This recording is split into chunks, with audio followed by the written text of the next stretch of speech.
the autumn of 1842, a prison inspector named Thomas Mott arrived at the Eastern State Penitentiary in Philadelphia, Pennsylvania, carrying a government-issued notebook, a measuring tape, and a letter of introduction from the Pennsylvania Board of Inspectors authorizing him to conduct a structural review of the facility.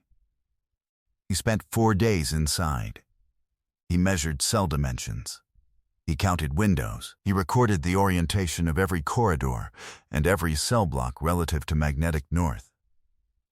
He was a methodical man, an architect by training who had spent 16 years inspecting public buildings for the Commonwealth of Pennsylvania, a man whose reports had never been disputed on factual grounds. What he was not expecting, when he sat down on the 4th evening to compile his measurements into a summary table, was what the numbers showed. Every single cell in the Eastern State Penitentiary, all 450 of them, faced east. Not approximately east. Not within a general eastward orientation. Precisely east, within tolerances so tight that Mott, who had been measuring buildings for 16 years, noted in his report that he had never seen comparable angular consistency in any structure of equivalent complexity. He went back through his notebook and checked every measurement a second time. Then he wrote a single line at the bottom of his summary table. The precision of this orientation cannot be accidental. He submitted his report to the Board of Inspectors 3 weeks later. It was received, filed, and never publicly released. Mott made a personal copy of the report before submitting the original. He kept it in a leather document folder in his office at home until his death in 1879. His daughter donated the folder, along with 17 years of his personal correspondence, to the Historical Society of Pennsylvania in 1881. The finding aid was written in 1924. The Mott report has been cited in the published literature twice, both times in footnotes, both times without description of its central finding. Thomas Mott was not a man given to speculation. His professional record shows no history of eccentric claims, no record of philosophical or religious preoccupation, no affiliation with any society or institution that might explain an interest in the symbolic orientation of buildings. He was a measurer. He measured things, and he wrote down what he found. His reports were used in court. They were cited in construction disputes. They were reliable in the way that only a man who has never once allowed a professional preference to distort a measurement is reliable. What he found at Eastern State was a building whose orientation could not be explained by topography, by drainage, by prevailing wind, by the position of the sun on the day the foundation was laid, or by the direction of the road that approached the facility from the city. He knew all of those factors, and he checked all of them against his measurements. None of them explained the precision. The building faced east because someone had decided it should face east, with the same deliberateness and the same technical care that the same building's designers had applied to every other measurable element of its construction. He just could not find the document that said why. He looked. The document was not there. Before we go further, if you find these buried investigations as fascinating as I do, hit subscribe so the next one finds you when it drops. The algorithm tends to suppress this kind of research, unless you tell it otherwise.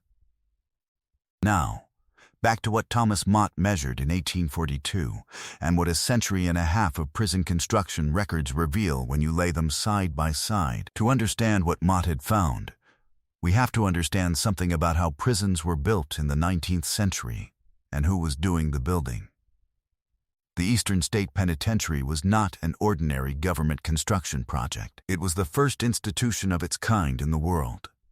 The first facility specifically designed not merely to confine prisoners, but to reform them through a system of enforced solitary meditation and controlled sensory experience. Its architect was John Haviland, who was commissioned in 1821, spent 3 years on the design, and produced a structure so architecturally precise and philosophically deliberate that it was studied and imitated by prison architects in 11 countries within 20 years of its completion. Haviland was not a man who made unintentional decisions about building orientation. He was a man who designed skylights at specific angles to illuminate cell interiors for a prescribed number of hours per day. He was a man who specified corridor widths to the half-inch. He left extensive design notes. Those notes are held at the Library Company of Philadelphia. They do not contain a single sentence explaining why the cells face east. The silence in Haviland's design notes on the subject of orientation is itself documented. An architectural historian named Michael Lewis, writing in a 1998 study of 19th-century American penal architecture, noted that Haviland's surviving correspondence and design documentation is unusually complete for a building of this period. 340 pages of plans, notes, letters, and specification documents, and that the complete absence of any reference to the facility's eastward orientation. Across 340 pages of meticulous documentation is, in Lewis's assessment, anomalous. A designer who specified corridor widths to the half-inch and documented his reasoning for every skylight angle did not forget to write down why the entire facility faced the direction it faced. Lewis flagged this absence in a footnote. He did not pursue it further. His study is in the Architectural History section of the University of Pennsylvania's Rare Book and Manuscript Library. John Haviland was a Freemason. This is not a theory or a speculation. It is a documented biographical fact, recorded in the membership rolls of the Pennsylvania Grand Lodge for 1812, 9 years before he received the Eastern State Commission, and 17 years before the facility opened. Haviland was initiated at a Philadelphia lodge and remained an active member throughout his professional career. His Masonic membership is listed in the standard biographical accounts of his life, without commentary. Freemasonry in the early 19th century had a well-documented and internally consistent set of architectural symbolism conventions, among the most persistent of which was the eastward orientation of significant structures. The East held layered and specific meaning within Masonic symbolic teaching. It was the direction from which light arrives at sunrise, the position occupied by the worshipful master who presides over lodge ceremony, and the symbolic direction from which moral knowledge and spiritual illumination were understood to originate. This was not a peripheral detail of the tradition. It was central to the physical arrangement of every lodge room, to the ceremony conducted inside it, and to the architectural expression of the lodges themselves. Masonic lodge buildings of the period were oriented east with the same precision that Mott had documented at Eastern State. This was not hidden. It was so well established within the tradition that no explanation was required. A Masonic architect designing a building did not need to write down why it faced east in the same way a composer does not write down why a melody resolves to its tonic. The question was not whether Haviland knew the convention. The question was whether he applied it to a prison, and, if so, on whose authority, and with what institutional understanding of what that application meant. The Eastern State Penitentiary was not the only prison whose eastward orientation was anomalous. A structural survey conducted in 1887 by a federal prison inspector named George Whitmore, examining 14 major penitentiaries constructed between 1820 and 1880 in 9 states, found that 11 of the 14 were oriented within 7 degrees of true east on their primary cell-facing axis. 3 degrees Whitmore considered potentially explainable by site conditions. 7 was not. He noted in the survey that the consistency across facilities built by different architects in different states over a 60-year span was, in his assessment, without an ordinary explanation. His survey was produced as a 22-page appendix to a broader report on prison construction standards submitted to the Department of Justice.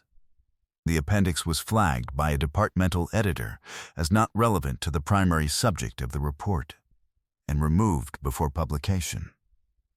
The main report was published. The appendix was retained in the Department of Justice internal files without index or annotation indicating what it contained. It was declassified in 1961 in a routine document transfer. A researcher named Patricia Alderton, who encountered it in 1979 while studying 19th-century federal building standards, photographed all 22 pages and included a summary of its findings in her unpublished dissertation on American institutional architecture at Columbia University. The dissertation is in the Columbia Library holdings. It has never been published. Whitmore's appendix has never been cited in any published study of American prison architecture or penal history. The pattern extends beyond Haviland. Auburn State Prison in New York, constructed in 1816, and the model for an entirely separate reformist prison philosophy, the congregate system, as opposed to Eastern State's solitary system, faces east. The Ohio State Penitentiary, constructed in 1834, faces east. The Illinois State Penitentiary at Joliet, constructed in 1858, faces east. The architects of each of these institutions were different men, working in different decades, in different states, for different government clients, under different legislative mandates and different philosophical frameworks for what a prison was supposed to accomplish. What they shared was the orientation. Two of the three principal architects, William Britton at Auburn and William Boyington at Joliet, were documented members of state Masonic lodges at the time they received their commissions, with their lodge affiliations recorded in the Grand Lodge membership rolls of New York and Illinois, respectively. The third, Thomas Cole at the Ohio State Penitentiary, has no documented Masonic affiliation in any available record, but the chairman of the Ohio Board of Public Works, who managed the commission in 1831 and whose approval was required for every significant design decision, was a past master of the Columbus Lodge, with 22 years of recorded lodge membership. His personal papers are held at the Ohio History Connection Archive in Columbus. The Ohio State Penitentiary Commission documents are in the same archive in an adjacent collection. The two sets of documents describe decisions made by the same man about the same building. They have never been examined together in any published academic study. The symbolic architecture of Freemasonry in the early 19th century was not a secret in the way the word is commonly used. It was esoteric, meaning it was openly practiced by those who understood it and invisible to those who did not. Public buildings designed by Masonic architects of the period routinely incorporated symbolic orientations, specific cornerstone placements, proportional systems derived from Pythagorean geometry, and decorative elements that members of the fraternity would recognize and non-members would walk past without a second look. The Capitol building in Washington, D.C., whose cornerstone was laid by George Washington in full Masonic ceremony in 1793, is the most well-known American example of this practice. The ceremony was public. The newspapers covered it. The Masonic symbolism was not hidden. It simply was not explained to anyone who was not already in a position to understand it.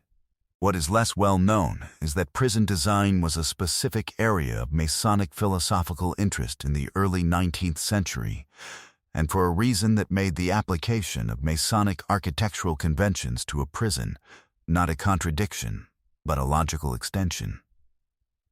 Imprisonment, enforced solitary reflection, the stripping of a man from his social context, the turning of his attention inward, the confrontation with his own moral condition in a space from which there is no distraction, mapped directly onto the initiatory experience at the heart of Masonic practice.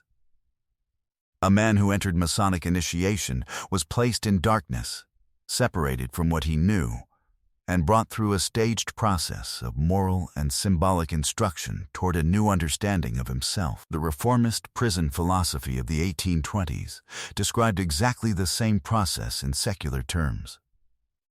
The cell facing east, with its small high window throwing light from that one specific direction at those specific hours, its prescribed silences, its enforced solitude, was not merely a punishment space in the minds of the men who designed it. It was, in the philosophical framework they drew on, an initiatory chamber, a place where a man stripped of his identity might, if the design was correct, be presented with the conditions for his own reconstruction.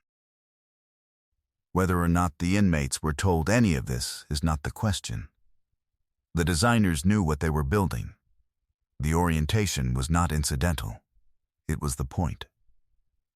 The American Masonic lodges have never publicly addressed the documented eastward orientation of the prisons designed by their members in the 19th century.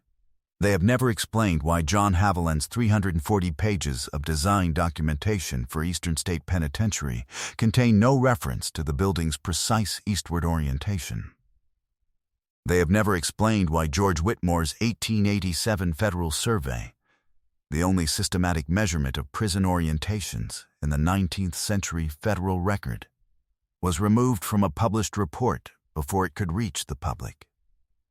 They have never explained why the commission documents for the Ohio State Penitentiary, examined alongside the Masonic records of the man who awarded the commission, have never been the subject of a published academic study despite both sets of documents being held in the same archive. Why do 11 of 14 major American penitentiaries constructed between 1820 and 1880 share an orientation that no topographical, logistical, or climatic explanation adequately accounts for? Why does every documented case where the designing architect's Masonic affiliation is known correspond to a prison whose orientation matches Masonic architectural convention? Why did the Department of Justice's own inspector produce a 22-page appendix documenting this pattern in 1887? And why was that appendix removed by a departmental editor before the report was published? These questions do not go away because institutions refuse to answer them. But here is what makes Thomas Mott's 1842 report different from every other piece of evidence in this story. In 1994, an architectural historian named Robert McGuire, working on a restoration study of Eastern State Penitentiary, located Mott's original report in the Historical Society of Pennsylvania, the same report in the same leather folder that Mott's daughter had donated in 1881. McGuire read it. He verified Mott's measurements against the surviving building plans. Every figure checked out. He also found, clipped to the inside back cover of the leather folder, a second document that Mott's daughter had apparently not known was there. It was a letter, 2 pages, handwritten, addressed to Mott from a man identified only by initials, dated 3 months after Mott had submitted his report to the Board of Inspectors. The letter acknowledged that Mott had correctly apprehended the nature of the structure's disposition and requested that he not pursue the matter further, on the grounds that the significance of such dispositions is understood only by those for whom they were intended, and their communication to the public at large would serve no instructive purpose. The letter was not threatening. It was courteous. It read, in McGuire's assessment, as the communication of a man who assumed that Mott would understand the request and its source without further explanation. Mott apparently did understand. He never published his findings. He kept the report in the leather folder for the rest of his life.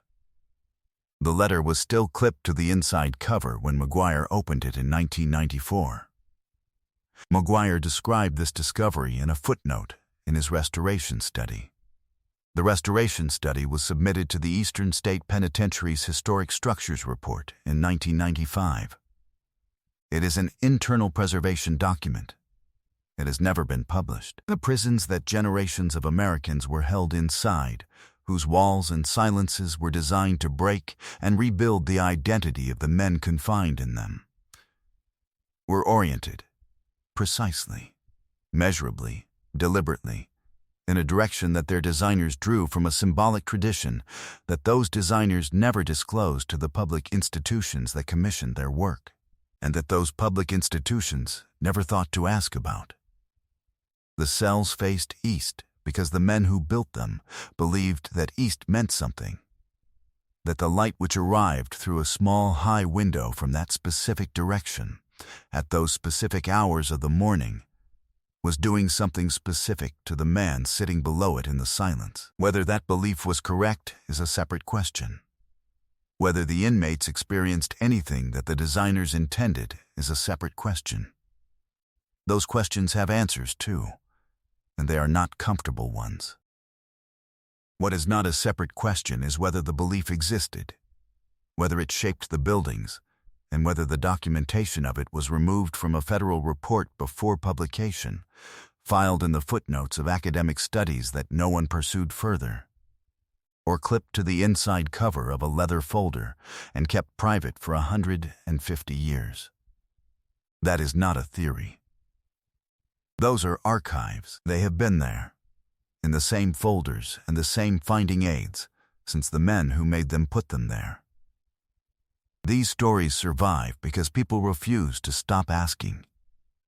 If this matters to you, subscribe and share it with someone who needs to hear it. History does not disappear when it is buried. It disappears when no one looks for it. Next week, I am pulling a thread that connects the Eastern State Penitentiary's design directly to a specific meeting of the Pennsylvania Grand Lodge in December of 1820. 14 months before Haviland received his commission. The minutes of that meeting, held at the Masonic Library and Museum of Pennsylvania in Philadelphia, contain a resolution that has never been publicly discussed. A researcher who visited in 2007 photographed the relevant page. The photograph is in a private collection.